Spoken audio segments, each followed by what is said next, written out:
Hello, everyone. This is Belinda Carr. Welcome back to the Boost AEC podcast, where we dive into the world of construction and explore the stories of people and companies who are shaping the future of our industry. Today, I'm speaking with Jonathan Orpin, founder and CEO of New Energy Works. Thanks for joining us, Jonathan. Hey, glad to be here. Thank you. Thanks. It's great to speak with you. So, tell us a little bit about your company. I believe you all design, fabricate, and build high performance timber buildings. Sure. So we started 30 some years ago as timber framers, and we still, that is really the heart and soul of what we do is heavy timber construction. But over the years, we've added various business units to it, to timber framing. So for instance, we quickly learned that we wanted to be general contractors for a small percentage of what we do because it keeps us at the front edge of knowledge and experience and gives us control over certain projects that might be in our backyard, for instance. And then we added our fine woodworking department called New Woodworks because our clients are looking for a consistent visual and a consistent performance and delivery system. So we do our own cabinets and stairs and often doors and all that sort of stuff in our fine woodworking. Speaking of your clients, are you primarily in the residential sector or commercial sector? So we are probably 80% residential and 20% commercial. Okay. And most of your clients, are they located? Where are y'all located, by the way? Sure. Right now I'm sitting in Portland, Oregon, where I moved out here 15 years ago when the company in New York had grown to about 85 people. And I realized that I wanted to be a little bit more on the front line, so to speak, talking to clients instead of managing people. You know, it's a classic entrepreneurial thing. I just needed to spread my wings a little bit. So the New York operation has grown to probably about 100, 110 people. And we have maybe 50 to 60 people out here in Oregon. And your So, projects are spread over the Northeast and then the Northwest as well? so we've built in 46, I think, of the 50 states and a couple of countries besides. And the countries that come to mind, I believe, are England and, of course, Canada. So we pretty much work everywhere. If it's west of the Mississippi, we take it here in the Oregon shop. And if it's east of the Mississippi, we take it in the New York shop. So, what do y'all specialize in? And we touch upon how y'all primarily build with timber, but what sets your company apart from the other timber manufacturers out there? Oh, I think there's a lot of really good timber framers out there. There's not too many who are integrated the way we are. In fact, none that come to mind that are as integrated. We're a full architectural firm. As I mentioned before, we do the whole enclosure. I didn't actually mention it before. You sort of went off in a different topic before I finished about our company. We added high performance enclosures, which we call HPEZ, or high performance made easier. And then we added Pioneer Millworks, which is reclaimed and sustainably harvested wood products like siding and flooring and paneling and that sort of thing. So we're all sorts of things, a bit chaotic, I might add, but what it is the core to who we are is wood and the triple bottom line of looking at a business through the lens of people, planet, and profit. Oh, that's a lot of topics we're going to cover. Yeah, so let's talk about the wood aspect of it first, and then move on to the triple bottom line. There are a lot of misconceptions about building with wood out there, which is it's frustrating and it's also disappointing, but it's a good opportunity to clear up all these misconceptions. Wood is a sustainable resource, and if you harvest it sustainably, it is a far better building material for residential buildings, especially than steel or concrete. Yeah, you bet. From a sustainability perspective, there's no question about that. A tree grows, the amount of carbon footprint, so to speak, or the embodied energy or the energy that it takes to bring it to market is, who knows, hundreds, maybe thousands of times less than some of your high needs, like, for instance, concrete or steel. And so it's the most important solution we have. It's not even a debate, honestly. So So I'm not sure about the misconceptions you're referring to, but I'd happily tackle them all. And if we can, in the next half hour, kill all the misconceptions about wood, let's do it. Well, I had actually released this video a while back on container homes because it was being pitched as the most sustainable tiny home solution out there. And I was talking about the carbon footprint of steel as opposed to wood. And the first thing that people who aren't in the AEC industry think, when you cut down a tree, it's bad for the planet. Using steel is far better than that. So those are the kind of misconceptions I was referring to. So the whole container thing, I mean, I think that came and gone by now, isn't it? I hope so. It feels like it makes a comeback every couple of years. Sure. And it's fun. We store things in old containers ourselves at our business, but I wouldn't want to live in one. Who wants to live in something that doesn't breathe? And by the time you cut out all the holes and you insulate it and all the other stuff, anyway, we don't need to go there. But steel itself, there's just no possible way that you can compare what it takes to make steel, to transport steel, to mine the ores required for steel, against wood products. There's just no way. Now, there is a good conversation to be had about well-harvested forest and good forestry and logging practices compared to ungood. Unregulated, yes. Let's just say less good. So, for instance, we're FSC, or Forest Stewardship Council certified with chain of custody chain of custody certification, as well as a reasonable percentage of our wood comes from FSC certified forests, and I can circle back on that. Our goal is to become 100% before too long. There are some supply chain and other financial impediments to that, but we're breaking those down. And then our larch, for instance, as an example, that we use for a lot of our siding products, that comes from PEFC certified forest in Canada. PEFC stands for, and I never get this perfectly right because it's a bit European, but it's Program for Environmental Forest Conservation.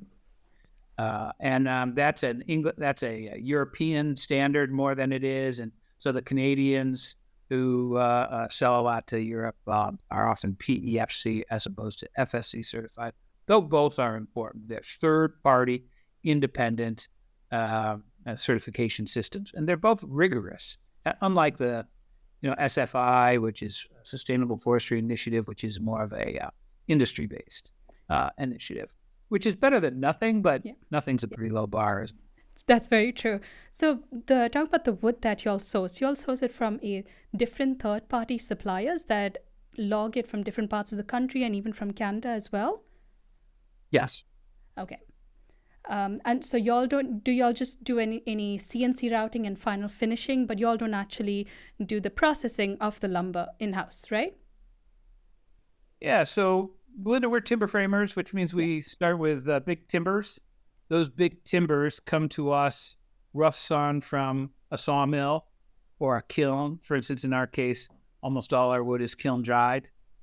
So we're buying from sawmills, or a kiln, which buys from the sawmill. And then it comes to us as a rough sawn 8x8 or 8x10, whatever it is. And then from there, we plane it, and we do use CNC equipment on both our coasts to do much of the joinery, but then we finish it off by hand, oil it, and then we carry it out and raise the timber frame at some site. Usually it's a gorgeous site, and it's always a sunny day when we do this. So always perfect conditions, yeah. Always perfect conditions. It's the best day of the best day of the year when you've got a raised naked timber frame against a blue sky and drinking beer with the people who just hired us to do that work. Well, you all have some pretty gorgeous images on your website of all the homes and commercial buildings y'all have constructed. There's this, the buildings that y'all built are not, y'all really celebrate the timber that you have that's being used to construct the building. There's this warm, homey feeling, almost like it's from a Hallmark movie or something. It's a beauty to it from the outside, and even when you walk through the space, it's a beautifully executed building. And do you think part of it is because you said, like, you have architects and interior designers in-house. You're almost like vertically integrated, so they understand how to use your product, how the product is going to be executed by your building team. Yes and no. I would say it's critical that we do have internal design teams, but really all of the work that we do, only about 30% of it is designed in-house. The rest is from incredible architects all over the country. And so it's a really nice mix of exterior influences, interior influences, learning from each other. When an architect comes to us, we know what they're up against. We know what their constraints are. We know what the opportunities are. So even when it's not our design, we're really good. I think it comes out better because we get it. And most of the time, they just come back to us time and time again. And I want to make it really clear, there's some really good timber framers in this country. So we're not the only ones. Yes. You ought to check out Timber Framers Guild. That's my plug for the industry organization that I have long supported, that New Energy Works has long been a super supporter of. So the Timber Framers Guild is a great place. And there are good timber framers around. We just happen to be one of them. And ours is probably a little more integrated. Maybe we're larger than most, though not the largest by any means. So let's move on to the triple bottom line that you mentioned earlier. What were the 3 tenets that you mentioned? I mentioned people, planet, and profit, or sometimes we call prosperity. For me, business is more than just personal wealth. And in fact, we're a 100% employee-owned company. So I'm just the CEO, no longer the owner. And business is really, really important that it become what it really can be, which is really one of the largest and most powerful opportunities for social change, or environmental change, or all sorts of change that is needed all the time. The world is always reinventing itself. Yeah. And business is a great opportunity. I mean, here's a great example. The triple bottom line cares equally, like 3 legs of a stool, equally between people. That's the people that are involved in the business. That's the people we work with, our clients. But it's also about our community. And you can name your community anything you want. It could be your church, your school, your extended family. But it's also about the community of people on Earth, right? Which brings us right to the second tenet, which is planet. They got it. We have to have a place to live. It's not, climate change is real. It's not some China hoax, which is some politician once said embarrassingly. It's a real thing. And so businesses have the opportunity to be a big part of the solution. Think about Exxon for a minute. In 1980, they knew that climate change was a real thing and it was a real problem, and they buried that. Yeah. Had they taken a different approach and really cared and said, wow, we need to be part of this climate solution instead of just continually making unbelievable gobs of money, then we would not be in the pickle we were in. We would not be there. And then, of course, profit. You need to have profit to run a business. For us, profit is a critical fuel to run our engine. We can't invest in ourselves. We can't invest in getting better. We can't properly pay our people, making sure they have a living wage and proper benefits. So planet, people, planet, and profit make the 3 even filters or tenets that we operate on. And we didn't invent it. It was really a phrase coined in the mid-1990s. Even though we've been triple bottom line since the 80s, it nonetheless is, I think it's a really good phrase. And I don't remember the guy's name, but you can find it on the web. Triple bottom. I love that you explained all that so well, but I have this question for you. How do you, as a company, juggle all those tenets that are so important to not just the company, to the world itself, with the reality that construction is long-term and everyone's concerned about upfront costs? How do you build better? How do you build high-performance buildings? How do you build sustainable buildings when the industry has other priorities? Yeah, so we're just a little company. We're not going to save the world by ourselves. I can't answer your question because there is no answer to your question. Is it just about finding the right clients that share the same values? I'd like to say it's about inspiring the right So, for instance, here's a great example. We use wood fiber insulation as our exterior insulation. And for those of you in the trades, you know what I'm talking about, thermal break of the studs. So we use a rigid exterior insulation for years, and we've been doing this since 1993. So for years and years, we used 1.5 inches of polyisocyanurate, which is just, rigid high R sheathing or the foil face stuff. And about 6-8 years ago, we really started to use a wood fiber rigid insulation. In our case, we call it Styco. It's imported from Germany and Poland, soon to be made here in the U.S. So we started importing it, and one of our first clients was an oil man from Texas. And oil family, his last name is the name of a famous university in Texas. You can figure it out. And it was all oil money. And he himself was a money manager. And it was not an unbelievably big house, but it was a well proportioned house. And we were talking to him, and I said, well, Mr. B, I use rigid wood insulation, wood-based insulation for the exterior. I said, we used to use polyisocyanurate, but we've been working to get away from petroleum products for this, and that's what we do. And then I shut up, because I figured at that point he was going to pick up a chair and hit me with it or something like that. And he thought about it. This is an intelligent man who, is a financial advisor and stuff. And he thought about it for a minute and looked at me and said, that seems like a great idea, Jonathan. Carry on. At that point, I knew people were willing, once again, to listen to the environmental issues. And they have been. And people are very interested, but they got to know about it. And so what we do is we, to quote an old friend of mine, John Abrams, he said, we like to inspire people to build a little smaller so that they're able to build a little better. And I start all my design meetings that way. I warn people, I'm going to be pushing you to build a little smaller so that you can build a little better. And then I look at usually two people, and I say, somebody's got to pay those taxes, and somebody's got to vacuum all that space. And they start to say, oh yeah, you're right. It's a little smaller, less vacuuming, less taxes.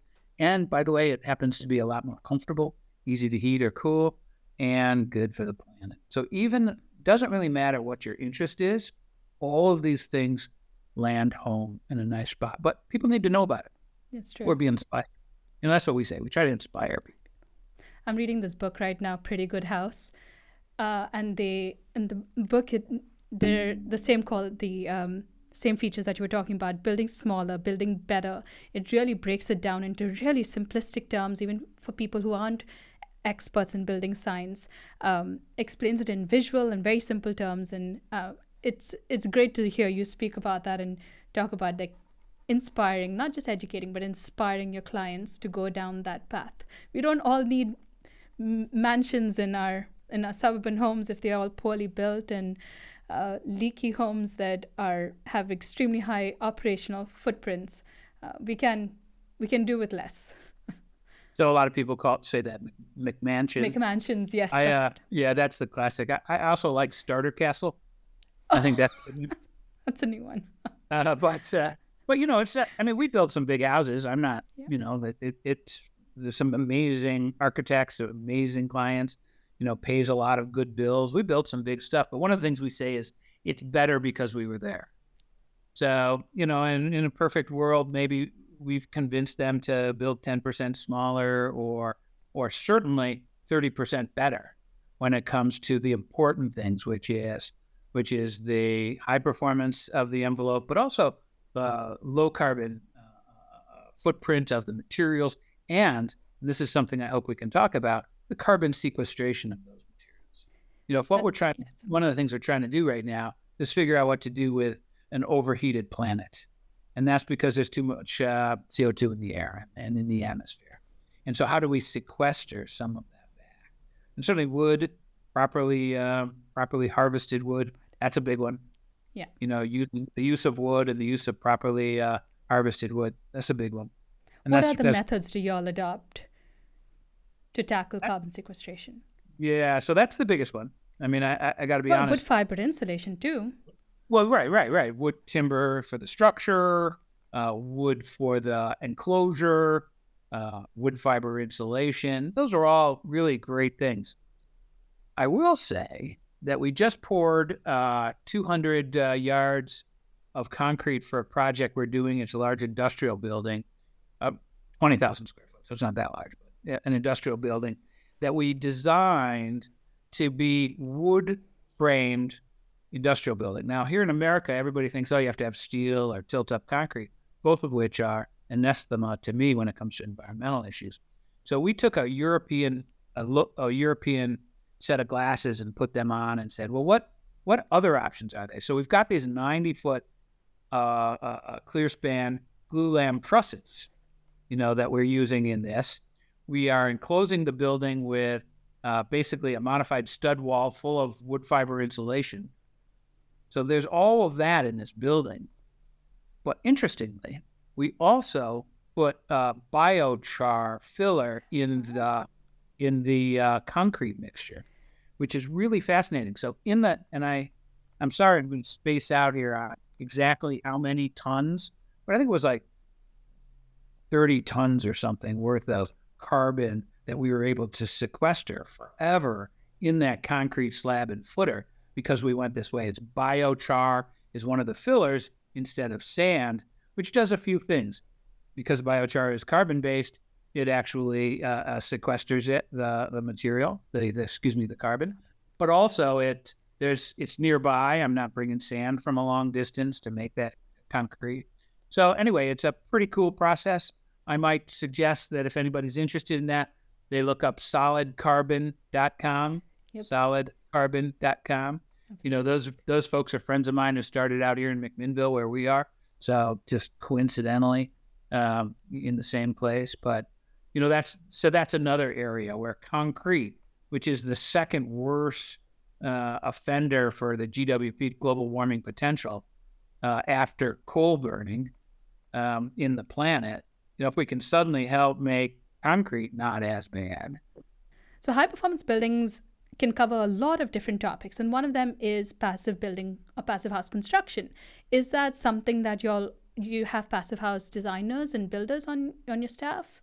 Yeah. So passive house is one of these cutters of the wake. They're people way out in front. Started up in Germany in the 1990s. And has been adopted by amazing people here in the States. FIAS, which is Passive House Institute of the U.S. Institute of the U.S. Yeah, I've got friends of mine on the board. I think they've done really good work. And internally, we have we've got 6 or 8 people in the company who are Passive House certified in one way or another, either as designer or builder. And we think it's really, really great. We don't do a lot of actual passive house certified buildings. We head in that direction. I think that's probably a very common thread. The extra cost to the client means that because they're paying for the passive house certification, they're not going to get the kitchen they want. And that's not, if I can inspire people to build better, I can't inspire them to give up their nice kitchen. So I'm not that good. So, there's that kind of balance there. But also, and this is a little controversial, I think passive house can go too far. To me, the most important thing we can think about is in the build, not in the operational carbon equivalent, carbon cost, environmental cost, we could say. Because I think we've got a horizon that's coming at us closer than the sometimes long-term return on investment of an incredibly well-done passive house structure. Now, it really depends on which climate zone you're in. So out here in Oregon, we're in climate zone 4 most of the time, all the time. And yeah, climate zone 4 is pretty mellow. Forgiving, yeah. Yeah. I grew up in Western New York, and again, our New York operation is there. That's climate fountain 5. We find ourselves in 6. So that's a little bit more less forgiving, as you say. And so all of these things need to be taken into consideration. But the truth is, I'm much more interested in carbon sequestration, as I mentioned before, in low carbon equivalents when it comes to the build process, than I am in something that's going to give me that's going to be incredible 50 years from now. Because I don't know what's going on in 50 years, but I know what's going on today and we need to make some changes. Yeah, So that's an excellent point. Yeah. I am seeing a lot of the passive house people sort of shift around. Like it used to be spray in place polyurethane foam would solve all their problems. And now they're starting to say, oh, well, we probably shouldn't use that. Well, great. I knew that 30 years ago. I don't, figure it out. You're not a proponent of spray foam insulation? We should not be using spray in place polyurethane insulation for anything. Is it the off-gassing concerns with it? Or? No. It's the the amount of energy it takes to make one R value, so to speak, of that. It's like 13,000 times more than cellulose insulation. You can find that in any chart, in any, just get on the web and you'll say, oh, wow, spray in place polyurethane, closed cell polyurethane foam is really a Dickens. It does do some things well, but it also does some things poorly. Ignore just the carbon footprint for a minute. It also makes a house not breathing very well. And to me, we build open, breathable walls. We just think that's the right way to do it. Yeah. So, it is an argument. And now I'm sure that I'm going to have people knocking on my doors with dark glasses and suits with little guns in their pocket, taking me out. But at least you've heard it before they take me out, Belinda. It's very interesting to see the experimentation that goes on with all these, I call them new building products, because I toured a spray foam factory here in Dallas about 2 years ago. And they were talking about how low the footprint is, how low the energy footprint is to manufacture the product, and how it can build airtight buildings, which in turn can help lower your HVAC bills. So that was their perspective. And then I visited Switzerland just after that, I toured that spray foam factory, and it seems like they have gone past that. They experimented with spray foam, or Europe experimented with spray foam, had a bad experience. Now everyone's against it, and Switzerland was building these massive 12 to 16-inch walls with rock wool on the inside, on the outside. Just, it felt like a little bit of overkill, but they had gone down the path of completely breathable buildings with massive walls to have to go down the path of thermal mass rather than thin walls with using spray foam and have airtight buildings. So it's just really interesting that we try this one thing, doesn't really work, let's try this other thing. And it's I'm not sure, like, there's no silver bullet. Like, there's no one type of insulation that's going to be perfect for all of us, for every single building type and every single climate zone. So I think it's a game we got to play and figure out what's the best for at this particular time, at this particular moment. That's very politically correct of you to say there's not one thing for everybody. I haven't followed recently, like in the last 6 months. I have heard a number of people claiming that the closed cell polyurethane industry is saying how green they are, and I'm open to listen. Let me say my information might be 6 months old, but I'm sure that everybody's. I'm not really sure, but I think, and in my best moments, I think that everyone's trying to do the right thing. Yeah. But I would be hard-placed to be convinced of that. I mean, if you go to a concrete construction convention, they'll tell you they're the greenest thing. I'm sorry, I'm just not. Yeah. Speaking of which, Rockwool itself, again, I'm going to have more people lined up to shoot me in a minute here. I mean, that I don't get that at all. There's just nothing. That just seems like greenwashing to the max to me. Yeah. It's made from basalt rock. It's shipped from Hamilton, Oregon, all over the country. Oregon, I say Hamilton, Ontario, all over the country. And I don't. And it's actually not that easy to use. I mean, I'm not sure what the problem with wood fiber insulation is. It just seems like it's so easy to use and works so great. So there's a company that's coming up in the States, in Maine, I believe, Timber HP. And they're going to be they are the first national wood fiber insulation company. We want, hopefully, I'm hoping that they scale up production and we won't have to import wood fiber insulation from Europe anymore. And I believe y'all bought the first products from them. We did. Yeah. And for full transparency, I was also an early adopter, but also early investor in Timber HP, just because I believe in it. We've been importing Styco which is like Gutex, but it's another of the wood fiber insulation from Poland and Germany for 6-8 years. At one point, I think we were the largest. We might still be the largest user of Styco in the country, and it's just because it makes all the sense in the world. And so when Maine started talking about it, the Timber HP folks, which is basically really two really forward-thinking people, Matt, an architect, and Josh, a chemist, started thinking about it. They were thinking big. And so they've now been shipping their first batches of loose fill, which, as you pointed out, we bought the first truckload, our claim to fame, I guess. And they'll soon be shipping, I think maybe this week, they're finally getting the bats. Online. They've been working on it for 4 months. Apparently it's not as easy as I never thought it was. So, and then a few months after that, they hope to get the rigid boarding. Yeah. So, and that's in Maine. I'm in Oregon. Darn. But the good news is after they can get the cash flow going again and really moving, the plan is to build a West Coast plant for plant number 2.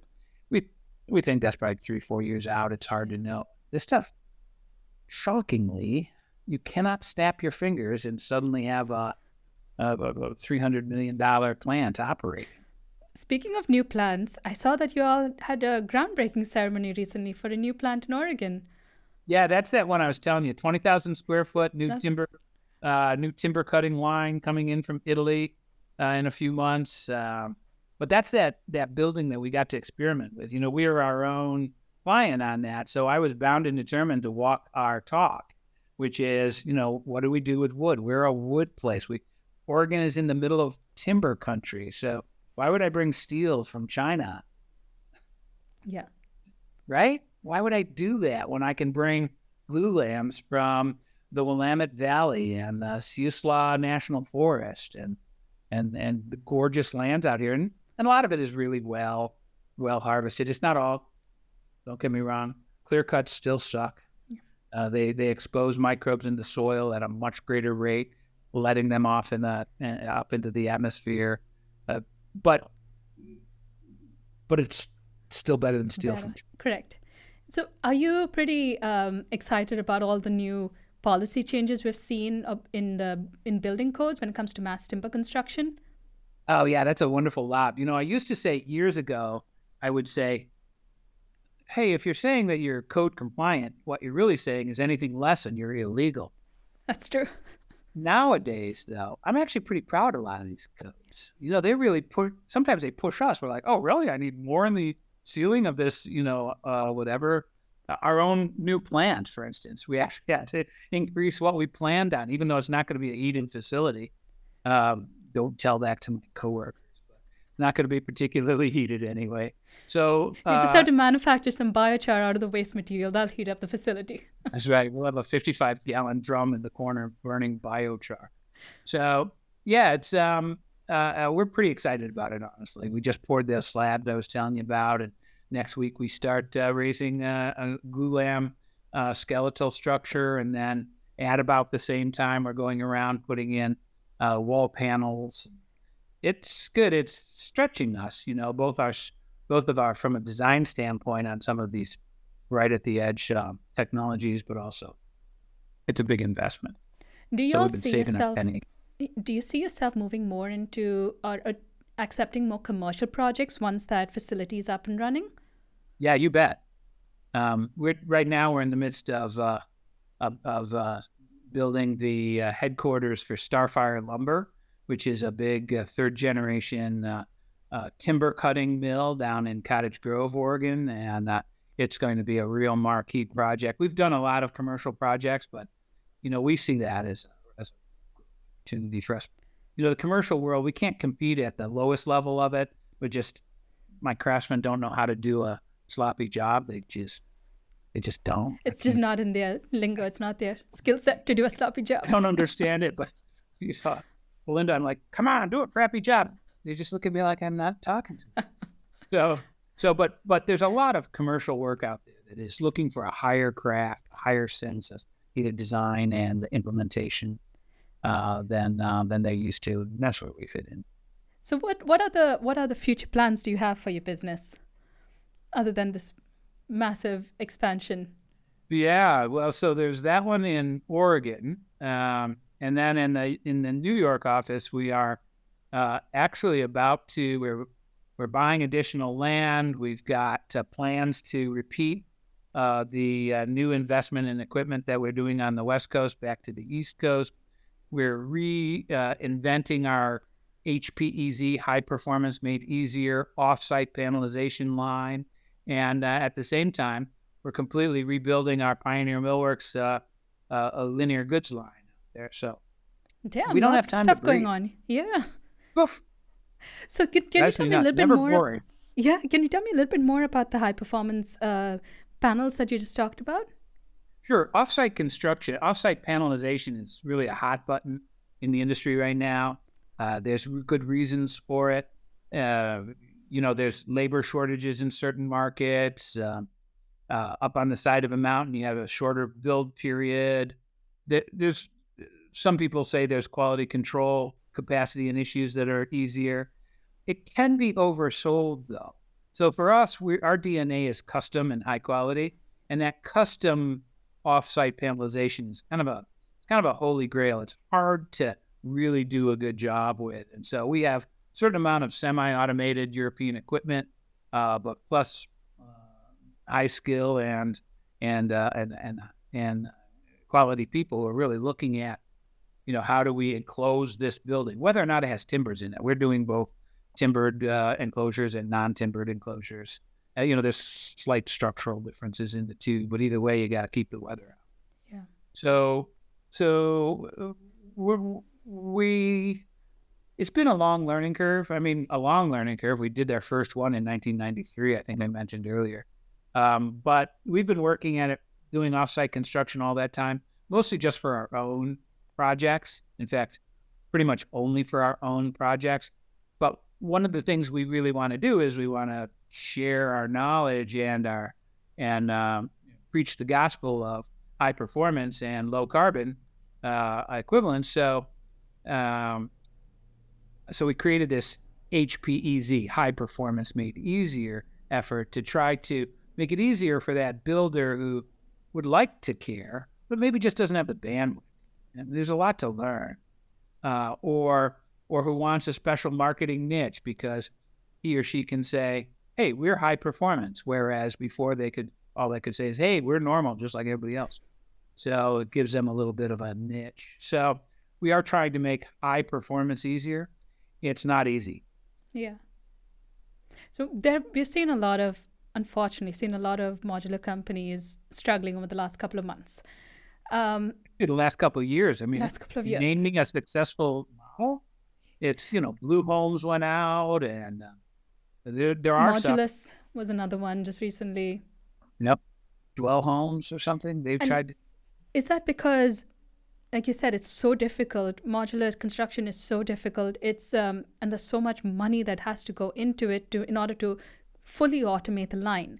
Is that something you all identified early on? So you talked about a more hybrid approach. There's certain things that you all need to do on site versus off site. Yeah, well said. I think I'm not really the person to talk about why some of these modular went under. I've studied it, and I've visited and I get more confused each time. A lot of it has to do with how badly you got to scale up. To make this work, you got to be doing it in the hundreds. Exactly. And so to do it in the hundreds means you've got to streamline the design process. And if you streamline the design process, nobody wants to buy your product.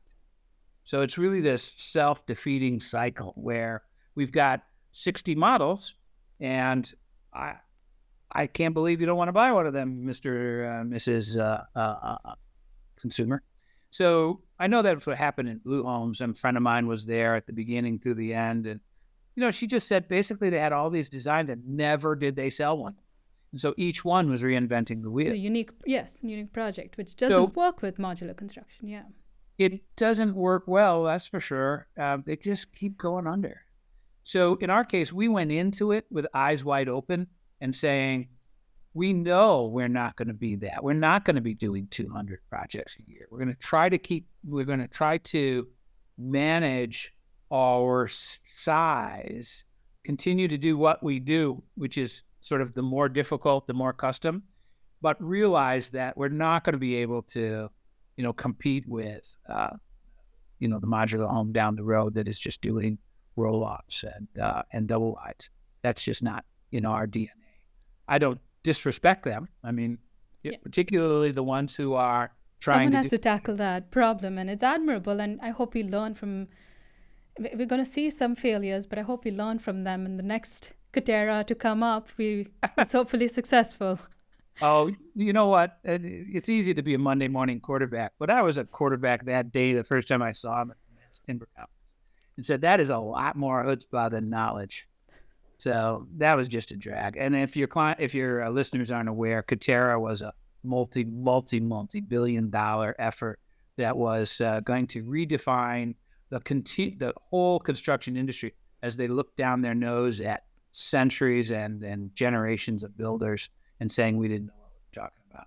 And one day they just shut their doors. Yeah, I made a video on their company and what happened to them. And I spoke to a couple of people who used to work there. And it seemed like it started off with very genuine, very talented people with genuine intentions, but they got lost in the process. They forgot what their initial goals were, and it turned into just money making. How can we make as much right now? How can we be fully vertically integrated and produce as much as we possibly can? And they lost those initial values, it seemed like. Greed is a funny thing. Yeah. All right, so it was really great learning about your company, New Energy Works, and the values that you hold dear to you and all your employees as well. I usually end my podcast asking the interview for some advice for a young professional who wants to change our industry the way you have. I mean, like we said earlier, we're not going to change the entire planet. We're not going to revamp the entire AAC industry, but we can do our little part in it to build better. So what sort of advice would you have for a young professional? So, I can actually give tons of advice because I've done everything wrong at least 20 times. And after you've done something wrong 20 times, you get the hang of it, at least doing it wrong part. But here's what I would say. And if I was a young professional again, I wouldn't listen to me either. But here's what I would say. Find yourself a group, like a networking group, who are mission aligned. So, for instance, in the Northeast, there's the Northeast Sustainable Energy Association. Join their Building Energy Bottom Lines networking group. They rock. I've been involved in that 10 years. I never miss a meeting. I've just started one in the Pacific Northwest. We're calling it Building Forward Collaborative. We've had our first meeting. The first group is full, but I'm starting to develop a second group of 10. These are mission-driven people like yourself, where you can share information, share knowledge, share shoulders to cry out. And that really is very helpful because you have to be a good business person as much as a good builder. And so that's the key. Now, the second part is, and then I think we all have to wrap it up. The second part is don't be too greedy. Share the knowledge, over-communicate to your people, over-communicate to your coworkers. They want to know what's going on. Otherwise, they'll just fill it in with imagination and bad dreams. So over-communicate. We do a day of business every year where we shut down the whole company and we share our books, we share our vision, we share our budget, we share how we did last year, how we do next year, and plus we share details and projects and birthdays and weddings. Then in the evening we bring in some food trucks, drink beer, and throw axes. Share. That's really what I would say. People want to be part of something bigger than themselves. Don't call it a company, call it a community. That's wonderful, Jonathan. Thank you again for sharing all that information with us and telling us a little bit more about your company. I'm going to link your website and your contact info in the description if people want to reach out to you to learn more about the types of buildings that you all construct. And I'm looking forward to the new factory that's going to open up. Is it this year or next year in Oregon? Oh, it's quite this year. It's this year. Okay. Yeah, my board will kick me off if I don't. Okay, so I'm looking forward to news about that. Thanks again, Jonathan. Thanks, Belinda. Talk soon. See ya.